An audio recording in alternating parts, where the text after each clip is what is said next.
Hello everybody, and welcome to Storm Reads, and today I've got another reading vlog.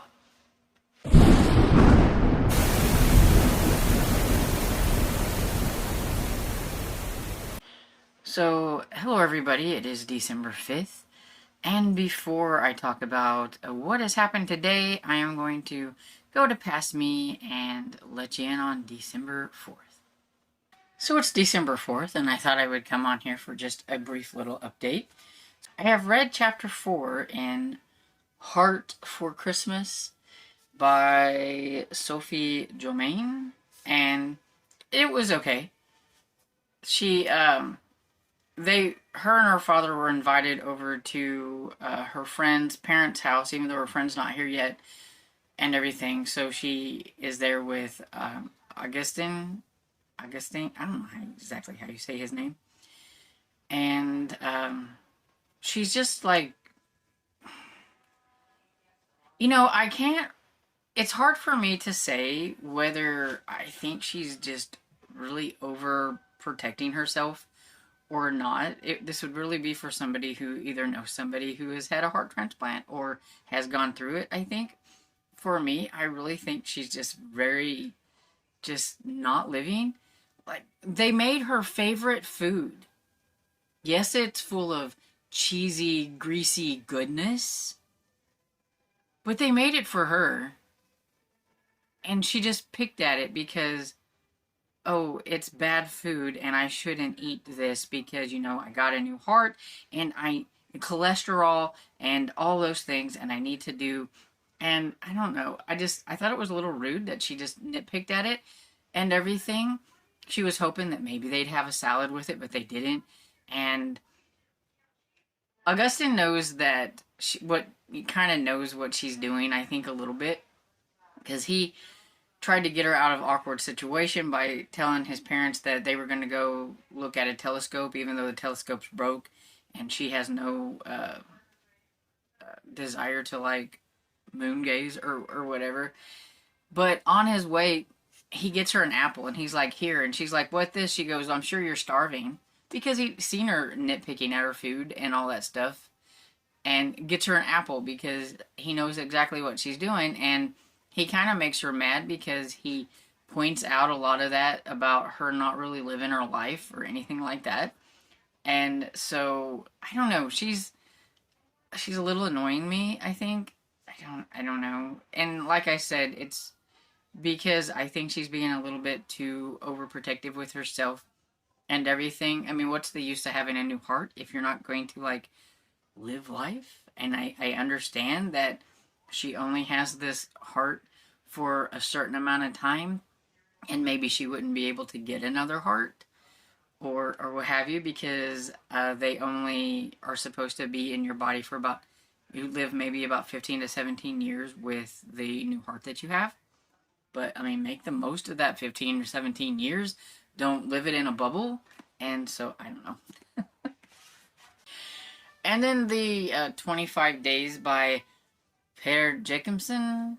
I'm on day 4 of that, and it's Chloe's chapter, and I think she's like 9 years old, 9 or 10, so she's like the younger one, and she has decided that she wants to go sleuthing in the bunker thing that is on the property. It's supposed to be where a bunch of food and stuff is there and everything, and she's not supposed to, but she kind of sneaks in there and everything, and they find the projector that they can put the slides in now, so they'll be able to check out the slides, and they found something very interesting on one of the slides. So yeah, it's not too bad. I apologize if you can hear the TV downstairs. It is very loud. But anyway, so I did get a Christmas card, and so I need to remember to show off my little Christmas cards. So this one says, Merry Christmas, wishing you a Christmas full of love and laughter. And this one is from Cajun. And look at this, it's the Grinch Squad, and this is the most adorable bookmark ever. I love it. And then there was a sticker that says just one more chapter. And so thank you, Cajun. This was really cool. I started Carnage in a Pear Tree by Dakota Cassidy. This is the last book in the Marshmallow Hollow series, so I'll be finishing out that series. Yes, I am trying to either catch up or finish out some series, so I'm happy to get that one marked off. You know, it's a cute series for paranormal and everything, so it's kind of a bummer it was only 4, but at the same time, it's like, yay, I'm getting one knocked off. And so I'm 56% into that, so I will be finishing that up probably today because it's Stack Some Wood Day. So, and that is pretty much today, and I will see you again tomorrow.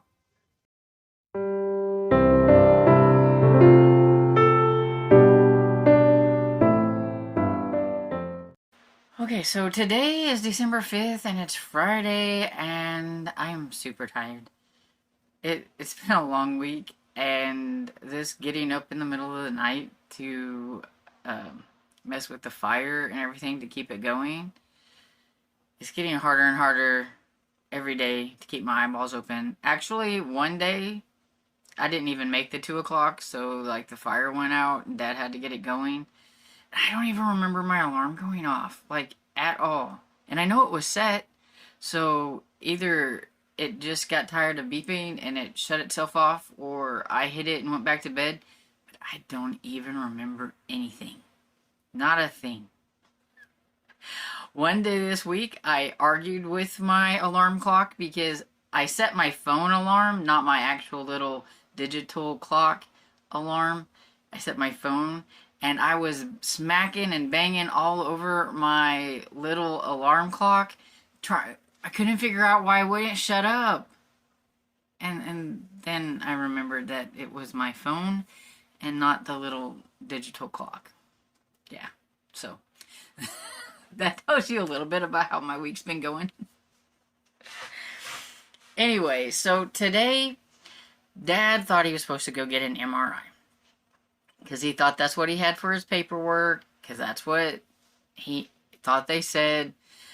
I guess I'm going to have to start going into the doctors with him so that I can make sure that he's understanding what they're saying. I don't know if he thought they said MRI and they said X-ray. I don't know. But they said the paperwork that he had was just for an X-ray. Which is aggravating because all that is the hospital's way of charging the insurance more. Because he told them the first time that he went in there that he was having problems with his neck and everything, and his shoulders, and his lower back. Well, whenever he did the MRI the last time, all they did was his neck and his shoulder, but they didn't do the lower back. And the lower back is the part that's really hurting the most and everything. And so he went to the doctor again and was telling him, you know, there's something really wrong. It hurts. And so he thought that the paperwork he had was for an MRI on his lower back, but we get there and they're trying to argue with him that no, it's just for an X-ray. You can get X-ray, but MRIs have to be scheduled. And he's like, but I've come in here before like this with it. I said, well, the last time we came in here, the paperwork was for an MRI, but we could come in anytime we wanted and everything. And she's like, yeah, okay, but this isn't. So evidently the paperwork was for an X-ray, so I said, just go ahead and get the X-ray because I know how it is. You have to have an X-ray before you can have an MRI. That's how they do it every time. And even though he already had X-rays the first time, he already had the MRI. So they're not going to let him have another one until he had X-rays. So we get the X-rays, and then we'll have to wait. And then he can probably go ahead and get another MRI. And it's just very frustrating because his lower back is really bothering him. It hurts a lot. You know, and I understand he hurts a lot. My lower back hurts all the time too, so I know how it feels and everything. And so it would just be nice to be able to tell them what you want done and they do it, but that never works. Anyway, little medical rant done. I'm like tired.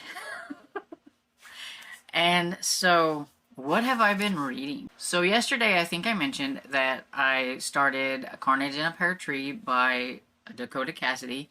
And so I did finish that last night and everything. Is a short audiobook. I think it was only maybe a little over 4 hours on audio. And finishes out a series. So that's really nice and everything. So that's cool. And I don't remember if I talked to you about finishing it yesterday or starting it yesterday. So, I don't remember. But anyway, it was fun. If you like paranormal cozy mysteries with talking animals, then you would like it. Because there is a talking reindeer and a hummingbird. So, then, let's see. Oh, so my Advent books. I have Hard Christmas by Sophie Germain, and day 5 has us doing not a whole lot of anything. She's getting hit on by guys, but she's not even doing anything. It's almost like it ruins her day because these guys want her to actually go out and do something, and it's a little annoyed. It's like you've got a couple of guys interested in you, but you would rather study than go out and live life and maybe go down a ski slope. She's been skiing since she's 6 years old. Going out one time isn't going to hurt anything. They could even take a small slope. It doesn't have to be anything wild or anything like that, but it's like she's afraid to do anything. And it's a little annoying. And so I'm still just annoyed at the main character right at this moment. So there's that. I'm trying not to say a whole lot about the chapters because I don't want to spoil anything in case somebody actually might want to read these Advent books. So if you do want me to spoil the chapters, let me know. And I can always put like a spoiler section. And then people can skip ahead if they don't want to hear the spoiler parts of that. But, I mean, I don't want to, like, mess it up for people that actually might want to read them. So going on to 25 Days by Per Jacobson. Day 5 brings us back to Adam. And there was the stalking was still out there, and because of what had happened previously, Adam set the alarm early. He wanted to get out there before the kids did to see if there was another slide or whatever is in there and kind of scope it out to see what's going on. But there's no slide, but there's a bunch of chicken feathers. The same color of feathers from said chicken that had gotten its head cut off at the earlier in the first chapter or whatever. So he's very frustrated and everything. He doesn't have a clue what's going on. He throws the stocking away and he's trying to get a hold of the person that owns the cabin, and he can't get a hold of anybody. And him and his wife are kind of fighting, and there's still like this sense of somebody might be like watching them. But that's it. And so that's day 5. So what else have I been reading? Oh, I worked a little bit on Domain by James Herbert. Oh, look at that. I have gotten somewhere. It doesn't look like it's still back in the same section. Matter of fact, I am in part 2. Aftermath. And so I'm on chapter 10. And pretty much the first part has the 3 main characters who have gotten into the bunker, the government bunker, where there's a lot of other like officials and things that are in there, and basically they're just trying to come up with a plan on how to proceed after everything that has happened and all that stuff. And so I mean, it's not really been a whole lot of anything. There's been a little bit more rat talk, like there was, What a way to go, okay? You survive a nuclear blast because you kind of knew something might happen, so you were down in a basement area, so you survived to get ate by rats. Just, it's not right. Not right. So that happened to like just an off character in his family or whatever. But yeah, so now we're going to be in the aftermath, which I'm going to guess eventually they're going to try to get out of the bunker, maybe. And that's when they're going to encounter the rats. I don't know. But hopefully something happens, because at this moment, it hasn't been the most interesting. I need some more rat action. If I'm going to read a rat attack book, I need more rats. I don't like rats, but I need more rats in my book. And let's see. Oh, I started 92 Pacific Boulevard, I believe is the title. You shall see it here. By Debbie May Comer. It is the 9th book in the Cedar Cove series. Has nothing to do with the prompts. I told you I was going rogue.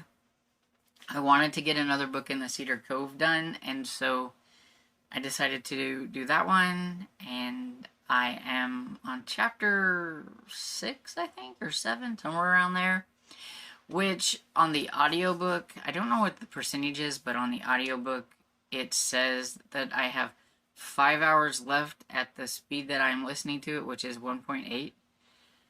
And so, yeah, everything's going pretty good. This one is about Troy, and Troy is the sheriff, and we've kind of followed him throughout the books, and his wife has died about a year ago, maybe, or somewhere around there, and a lady that he knew from, I think, his high school days, he got reacquainted with her, and it looked like maybe they were going to have a relationship. They were having kind of one, and then something happened, and now they don't, but he really misses her, and he really wants her to, to be in a relationship, but he bungled things. It had to do with his daughter, and so I'm going to guess that this is probably going to be their relationship. Maybe they're going to give it another go. I don't blame Faith for acting the way she does, like not wanting to get close to him, because I mean this is the second time, like, because they were in a relationship like in high school, and I can't remember if he broke her heart then too, but then to do it again when you're older. And his daughter is an adult who's married and everything, and for her to like kind of be like she was, it was just like, really. And the thing is she's friends with Faith. She's friends with Faith, but she has no clue that Faith is the lady that his father was seeing.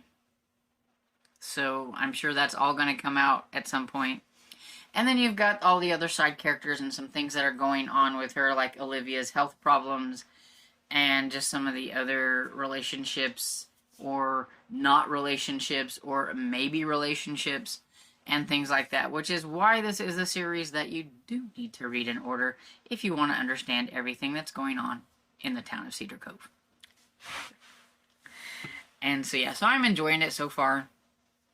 And I believe that is everything.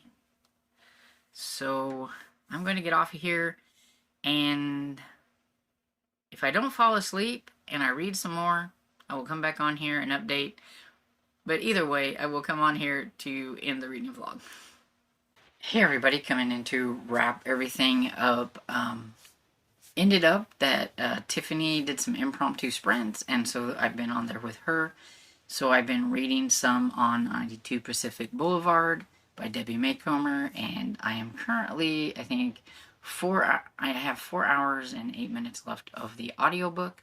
So making some pretty good progress. Thought I would just go ahead and do this now because it's getting darker and darker in my room, and I wanted to go ahead and get this wrapped up so that I can get it edited and everything. And so going to be continuing to work more on that, and hope you guys are having a great day, and I hope you enjoyed this video, and if you did, please give it a thumbs up and subscribe, and I will see you all in the next video. Bye!